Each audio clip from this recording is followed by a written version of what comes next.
everybody, and welcome back to the channel. I'm Connie and you're with the Artisan Company. Thank you for joining me today. Okay, so you remember that chunky turquoise necklace we did last week?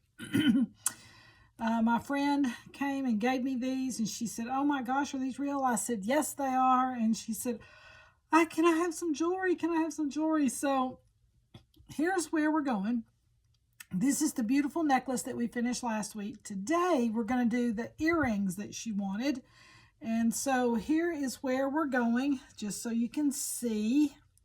I decided to go ahead with the chain motif through this and see where we could go with some dangly fun earrings that she can wear with other stuff too. So here's where we're headed, and here's what you're going to need.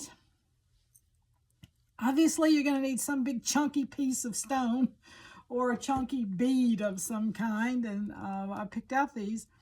You'll need some head pins, a couple of head pins, and remember, it's the one with the little flat end on it, not the one with the hoop. You'll need some little tiny, these are 3mm finishing beads right here. And this is an 8mm bead cap and a 6mm bead cap in 2 different colors. And depending on what stone you're working with, it doesn't matter, but depending on what stone you're working with, you may not need this double bead cap, but I'll tell you why I'm using it later on. And then I picked out some chain. Obviously, I collect chain all the time because I'm always needing chain. This actually matches the chain over here in the necklace. But I didn't want this big chunky chain. I wanted something a little thinner. So I had this and I took a section of that. And it's a fairly small link. It's not tiny, but it's not big either. So you can kind of see there. So a little section of chain. And I went with a gold tone, kind of soft gold tone ear wire. Okay, let's rock and roll. Okay, as I always say, you can do these with your eyes closed. So let's get moving on it. All right, so I've got my piece of turquoise here, and I want the biggest color bang for my buck on the top. And so I'm going to go with this side as the top and this one is the bottom. So I'm going to take my head pin. We're going to put on a finishing bead, and this one's copper. All right, and so here's what I was saying. Excuse me. Because I didn't want the ultra shiny gold color to come through, but I wanted a little bit of that light there, but not overwhelming. So I put on the solid gold cap, and that's this pretty solid one there. Okay, and it's shiny. So, sorry, let me back up. I made a mistake. We're going to put the gunmetal one on first, okay, because I want to make sure that I dull down this, because I didn't want the ultra shiny to just be in your face. So if you can see, this gunmetal colored one covers up almost all of this shiny gold, but it leaves a little tiny rim of gold out there on the outside edge, and it's just enough light to pull in with this little copper bit, which makes you realize there's something there, but it's not overpowering. So that's why I stacked those 2 bead caps. I do this quite often when I'm trying to get some light, but not a whole lot of light in there. So anyway, that's the method and reason for the stacking, okay? Once I do that, I'm going to take my piece of turquoise or whatever stone you're working with, put it on there. It looks like that. Okay. And then here we go again. We're going to stack the bead caps. There's my shiny gold one. Now I'm going to tone it down with this gunmetal one. And the gunmetal one is pretty filigree, so it's got a lot of holes in it, so you can still see light, but it toned that thing way down. You can see what I'm talking about there. Okay, and then the last thing, we are going to put on the top of the, well, hello there, little fella. I I got a spider on my desk. Oh, sorry. I'm so sorry. There we go. Oh my God. I kept looking going, there's something moving over here. It was a spider. Oh my gosh. Never a dull moment out here in the studio. Okay. I'm sorry, guys, but I had to kill him. I don't normally do stuff like that, but I had to kill him because he was going to be in my lap in a minute. Okay, so here's what your piece should look like, whatever that is. Okay. And then the next thing you're going to do is you're going to cut the wire here.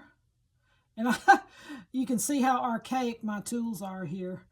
You know, you can buy tools now that are marked, but I've had these things for so long, I just mark them myself. So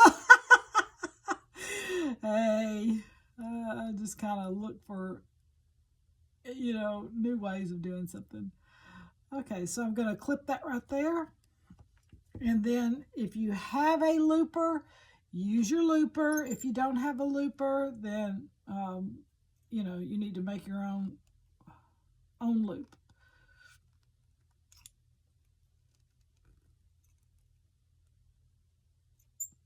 It's almost there. I just keep working with it till I get it where I want it. And like I said, if you have a looper, please go for it. You'll probably need a small one for this project. All right, let me make sure it's closed up. All right. There we are. Okay, so here's our piece that's going to go onto the chain. All right, next step. All right, last things here. I told you could do this with your eyes closed, and it's really quick. So I measured out, I have 10 little links right here on this earring. So I measured out 10 links here. Well, and I told you on one of the other videos earlier that what I do to count links is I'll hold sometimes a chain on something like this, and then I'll count down here and clip wherever it is I need to clip. And, you know, instead of trying to figure it out, just put it on something where it hangs like this, and you can see it real well. Count down how many links that you need, and then just take your clipper thing and just snip right there on the end. All right, so I've already done that. That's 10. Okay, so what I'm going to do now is I'm going to open up. Let me get my eyeballs. I'm going to open up this link. Make sure I got it on that side. Yep. Very gingerly. I'm going to slide my stone on there that I just did. Oops. My tool's in the way. Hopefully I got that wide enough. There it is. Okay.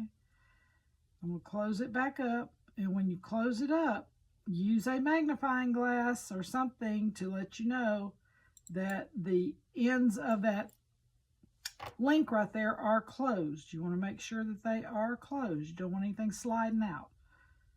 So take your time doing it. Don't rush. All right, so it looks like that. Last thing we're going to do here is open up this ear wire. And most people will turn the ear wire that way. That's probably technically the correct way to do it. But for some reason, it just doesn't work as well for me. I don't know why. So I just open it up just a little bit. It doesn't take much. And then I take my tool and just close it back up. Just like that. All right. And we are done with this project. I told you guys this was easy, easy, easy. You can do this with any stone, any piece of, you can use glass beads, acrylic beads, stone beads, metal beads. It doesn't matter. It's endless. This design can be done with anything. But if you have chunky beads like this, this might be a fun way to use them in earrings without trying to figure out how to stack them or anything like that. But and you want it lightweight on the ear too. But here we go. So let me pull this little necklace back over here so we can see. And then we have the earrings here to go with it. And I am loving this. It's so much fun. Not heavy, not too overboard. And it ought to make her happy. So, okay, I hope you enjoyed this video. Please remember to like and subscribe.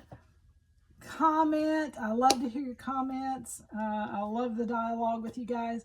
So I think the next thing we're going to do is the bracelet for next week. So stay tuned for that. I got a kind of a funky idea for that. So I will see you guys next week. Bye.